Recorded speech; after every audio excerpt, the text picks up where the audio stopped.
할렐루야, 반갑습니다. 성도 여러분들, 주님의 말씀을 사모하고 또한 의지하는 여러분들 가운데 하나님께서 말씀을 통하여서 함께하여 주시고 오늘도 은혜를 허락하실 줄로 믿습니다. 오늘 우리가 살펴볼 말씀은 빌립보서 2장입니다. 저는 모든 구절들이 또 은혜가 되지만 저는 특별히 2장 3절과 5절의 말씀을 먼저 읽고 하나님의 말씀을 또 묵상하며 나아가도록 하겠습니다. 제가 성경 말씀 봉독하겠습니다. 아무 일에든지 다툼이나 허영으로 하지 말고 오직 겸손한 마음으로 각각 자기보다 남을 낮게 여기고 각각 자기 일을 돌볼 뿐더러 또한 각각 다른 사람들의 일을 돌보아 나의 기쁨을 충만하게 하라. 너희 안에 이 마음을 품으라. 곧 그리스도 예수의 마음이니. 아멘. 오늘 말씀은 바로 빌립보서 말씀입니다. 바울의 옥중 서신 중에 하나인 바로 빌립보서는 빌립보 교회에 보내는 편지가 되겠죠. 바울은 지금 감옥에 있는 그런 상황 가운데서도 빌립보 교회에게 보내는 편지를 통해서 그들을 권면하고 있습니다. 1절부터 4절까지의 말씀 가운데 바로 믿는 그리스도인으로서 우리가 어떻게 살아가야 되는지에 대해서 말씀을 하고 있는 것을 볼 수가 있고, 5절 이후부터는 바로 오늘 말씀 읽었듯이 너희 안에 이 마음을 품으라 이렇게 말씀하면서 우리가 따라야 할 모범, 바로 예수님의 모습을 보여주고 있는 것을 볼 수가 있습니다. 저도 이 빌립보서 말씀 참 좋아하는데요. 제가 또 어렸을 때 소시적에 막 중학교 때 이렇게 말씀 읽으면서 그때 한참 제가 막 곡을 쓴다고, 사실 뭐 쓰겠습니까? 막 하면서 이 말씀에 막 노래를 붙여서 불렀던 기억이 이 말씀을 준비하면서 생각이 나더라고요. 이 말씀 제가 또 참 좋아하는 말씀이기도 한데 바로 우리가 따라가야 될 그 예수님의 모습에 대해서 이 빌립보서 2장에서 말씀하고 있는 것을 볼 수가 있습니다. 사실 이 땅 가운데 이 시대를 바라보면 참 개개인이 또 개인주의가 참 많은 그 시대인 것을 발견하게 됩니다. 이 개인주의라는 것은 바로 국가나 사회보다는 그것을 구성하는 또 개개인의 의의나 존재, 그것에 더 큰 가치를 부여하는 그런 이론이라고 그런 사전적 정의를 내릴 수가 있겠습니다. 또 개인의 권리나 또한 자유를 존중하는 것을 바로 의미하는 것이겠죠. 개인의 자유를 강조하는 이러한 개인주의는 물론 민주주의를 살아가는 우리에게 또 필요한 것이지만 너무 그것이 강조되면 그것이 이기주의나 또한 배타주의로 빠질 수 있다는 것을 우리가 생각해 볼 수가 있겠습니다. 많은 사람들이 오직 나에게만 관심이 많은 것 같습니다. 혹은 나의 가족에게만 관심을 두고 있고 다른 사람들에게는 전혀 관심을 두지 않는 그런 개인주의적인 모습을 우리가 볼 수가 있습니다. 그런데 이것은 신앙에 있어서도 마찬가지일 수가 있습니다. 오직 나의 신앙, 나의 믿음만을 생각하고 바라보게 된다면 그것 또한 신앙적 개인주의에 빠질 수 있다는 것이겠죠. 하나님과 우리의 관계는 물론 1대1의 관계입니다. 우리의 구원도 바로 하나님과의 1대1의 관계 가운데 구원을 받게 되는 것입니다. 하지만 하나님께서는 우리에게 믿음의 공동체를 허락해 주셨습니다. 그리고 함께 그들과 하나님의 교회를 이루어가고 공동체를 이루어가라고 말씀하십니다. 그리고 하나님을 사랑하라. 그뿐만 아니라 너희가 이웃을 사랑하는 명령 또한 우리에게 주님께서는 주신 것을 볼 수가 있겠죠.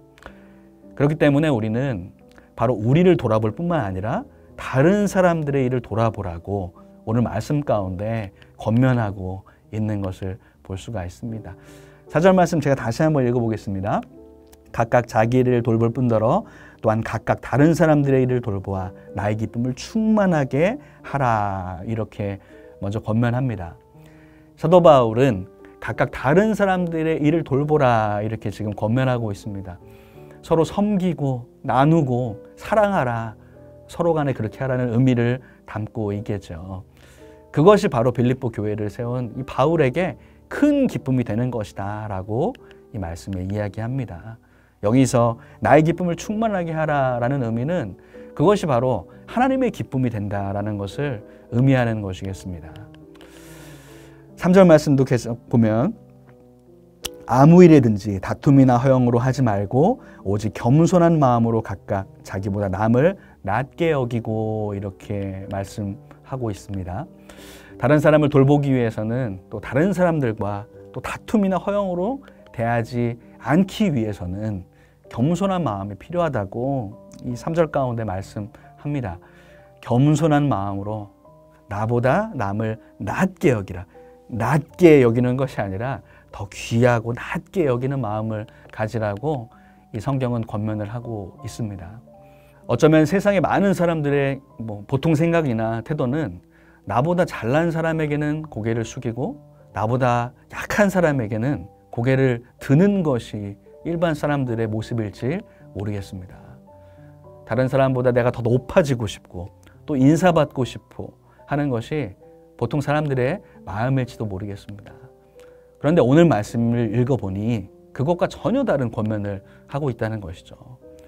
오히려 겸손하게 나보다 남을 존귀하게 여기라라고 말씀하고 계신 것입니다. 저는 오늘 빌립보서를 묵상하면서 떠오르는 말씀이 있었습니다. 예수님께서 이 제자들의 모습을 보실 때 누가 서로 큰 자인가 싸우는 이 제자들을 향해서 이렇게 말씀하십니다. 너희가 크고자 하느냐? 그러면 다른 사람을 섬기라 이렇게 말씀하십니다. 그러시면서 어린아이를 보시면서 어린아이와 같지 않으면 천국에 갈 수 없다.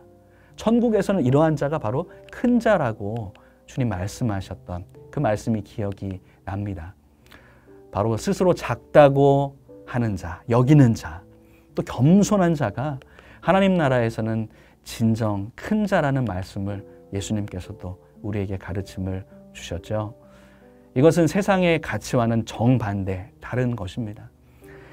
약한 자를 짓누르고 높은 자리에 올라가려고 하는 그 약육강식과 같은 세상의 가치와는 정말 다른 바로 예수님의 가르침인 것입니다. 오늘 말씀의 교훈, 그리고 예수님께서 하신 말씀을 여러분 기억하면서 우리가 행하는 것은 사실 쉽지 않은 것 같습니다. 그런데 그것을 먼저 보여주신 분이 바로 예수님이시죠. 예수님께서 너희가 겸손하라 말씀에서 그치는 것이 아니라 바로 몸소 그가 행하여 주신 것을 볼 수가 있습니다. 예수님께서 먼저 그렇게 행하셨기 때문에 우리도 그 주님을 따라가다 보면, 주님을 닮아가려고 노력하다 보면 우리도 그렇게 예수님 닮은 모습으로 나아가게 될 줄로 믿습니다. 5절 말씀에 바울은 너희가 품을 마음이 있는데 바로 이 예수님의 마음이다 라고 말합니다. 5절 말씀에 너희 안에 이 마음을 품으라 곧 그리스도 예수의 마음이니 이렇게 말씀하고 계시죠. 그러면서 6절부터 이어지는 말씀의 내용은 바로 이 땅에 오신 예수님에 관한 그런 이야기입니다. 가장 높은 곳에 계셨지만 가장 낮은 곳에 오셔서 죽기까지 복종하시고 낮아지신 예수님의 그 모습을 이 빌립보서 말씀을 통해서 우리가 다시 한번 발견할 수 있습니다. 한마디로 말하자면 바로 성육신하신 예수님을 이야기하고 있습니다. 이 성육신이라는 단어를 영어로 생각해 보면 incarnation이라는 단어로 생각해 볼 수 있습니다. 단어적 의미는 육체와 구체와 이런 의미를 단어적 의미는 볼 수 있지만 바로 그것은 성육신이라는 단어로 생각해 볼 수 있습니다.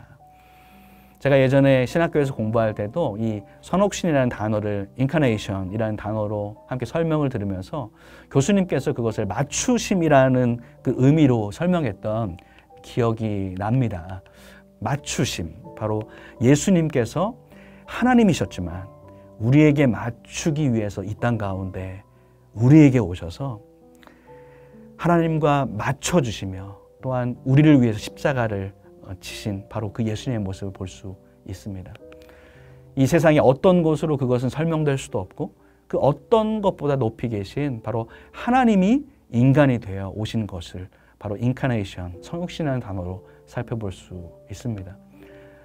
우리는 하나님께 감히 나아갈 수 없지만 예수님이 직접 우리에게 눈을 맞추어 주셔서 인간의 몸을 입고 태어나시고 대화하시고 함께 울고 웃고 함께 우리에게 맞춰 주시면서 나아가시면서 이 땅 가운데 계셨습니다. 그리고 우리를 위해서 십자가 지신 것입니다. 여러분, 그 어떤 종교가 또 어떤 신이 과연 이렇게 할 수 있겠습니까? 바로 피조물을 사랑하신 예수 그리스도의 사랑만이 그렇게 하신 것이고 그렇게 우리에게 맞춰 주신 것입니다. 우리가 예수님의 이 성육신, 인카네이션을 보면서 묵상할 것은 바로 이것입니다. 예수님도 가장 높은 곳에서 가장 낮은 곳까지 낮아지셨는데 과연 나는 더 낮아질 수 없는가? 우리 스스로에게 질문을 던지길 원합니다. 여러분, 우리가 아무리 낮아지고 겸손해진다 한들 예수님이 하신 것보다 낮아졌다고 과연 말할 수 있을까요? 우리가 아무리 섬긴다고 한들 예수님의 그 섬김과 과연 감히 비교할 수가 있을까요? 바로 주님은 가장 높은 하나님의 자리에서 가장 낮은 인간의 자리에 오셔서 바로 그렇게 겸손히 섬겨주셨고 우리를 사랑하셨다는 것입니다. 십자가를 마다하지 않는 그 사랑으로 우리에게 함께 하셨습니다. 여러분, 그리스도인이라는 단어는 바로 그리스도를 따르는 사람들이라는 의미를 가지고 있습니다. 우리가 주님을 믿는 진정한 그리스도인, 크리스찬이라면 당연히 바로 이렇게 겸손하신 예수님을 따라서 겸손하고 또한 다른 사람을 돌보신 예수님처럼 다른 사람을 돌보고 또한 섬기신 예수님처럼 섬김의 삶으로 나아갈 줄로 믿습니다. 오늘 이 편지를 전하고 있는 바울의 모습 또한 마찬가지입니다. 지금 옥에 갇힌 그런 상황 가운데 또 매를 맞고 고난을 당하고 언제 목숨이 닿을지 모르는 그 상황 가운데서도 제가 아까 처음에 말씀드렸듯이 빌립보서는 바로 옥중서신 중에 하나입니다. 그 가운데서도 예수님을 전하고 또한 사랑과 섬김의 메시지를 지금 전하고 있습니다. 여러분, 이것이 정말 주님을 닮은 진정한 그리스도인의 모습이 아니겠습니까? 그가 말하기를 너희들 예수님의 마음을 품으라, 겸손한 모습을 닮아라 이야기할 수 있었던 것은 그 또한 그 자신이 그렇게 먼저 행하였기 때문인 것입니다. 오늘 이 말씀을 묵상하면서 저는 또한 이것 또한 생각해 보았으면 좋겠습니다. 내가 과연 나보다 낮게 여기지 못한 사람은 과연 누가 있을까? 이것 또한 여러분 생각해 보시길 원합니다. 또한 사랑하고 섬기지 못한 사람이 누가 있을까? 한번 생각해 보면서 그 예수님의 마음을 품고 섬김과 사랑으로 나아가기를 소망합니다. 그들을 위해 기도하며 또한 사랑으로 섬김을 실천하는 여러분 실천해 보시기를 주님의 이름으로 축원합니다. 하나님은 예수님을 닮아가고 또한 겸손함으로 나아가는 자들을 그냥 두지 아니하시고 결국에 높여주실 것입니다. 바로 하나님께서 예수님께 하셨던 것처럼 말입니다. 제가 10절 말씀 읽고 말씀을 마무리하도록 하겠습니다. 10절과 11절 말씀. 하늘에 있는 자들과 땅에 있는 자들과 땅 아래에 있는 자들로 모든 무릎을 예수의 이름에 꿇게 하시고 모든 입으로 예수 그리스도를 주라 시인하여 하나님 아버지께 영광을 돌리게 하셨느니라. 아멘. 인간의 몸을 입고 죽기까지 복종하신 예수님은 가장 높은 그런 이름이 되셨고 우리 모두가 바로 주님을 향하여서 나의 주, 나의 하나님으로 고백하며 시인하는 그 영광을 친히 받으십니다. 이러한 예수님을 따라 낮아질 때에 주님께서 우리를 높이실 줄로 믿습니다. 예수님이 높아지신 것처럼 우리를 더욱 존귀하게 만드실 줄 믿습니다. 그렇게 인도하실 우리 주님을 찬양하며 오늘 하루 승리하시는 저와 여러분 되시기를 주님의 이름으로 축원합니다. 함께 기도하겠습니다. 고마우신 주님 참 감사합니다. 오늘 빌립보서 2장 말씀을 통하여서 그 예수님의 마음에 대해서 묵상해 보았습니다. 너희 안에 이 마음을 품으라 곧 그리스도 예수의 마음이니 말씀하신 주님, 겸손하고 낮아지신 그 예수님의 모습, 사랑하고 섬기신 그 예수님의 모습을 닮아갈 수 있도록 주님 우리를 인도하여 주시옵소서. 여전히 우리 가운데 사랑하지 못하고 섬기지 못하는 사람들이 혹 있습니까? 하나님 그들을 향하여서도 사랑으로 품게 하여 주시고 그들을 위해 기도하며 사랑의 실천으로 섬길 수 있는 우리 모두가 될 수 있도록 인도하여 주시옵소서. 우리를 그렇게 인도하실 주님 의지하오며 예수님의 이름으로 기도하옵나이다.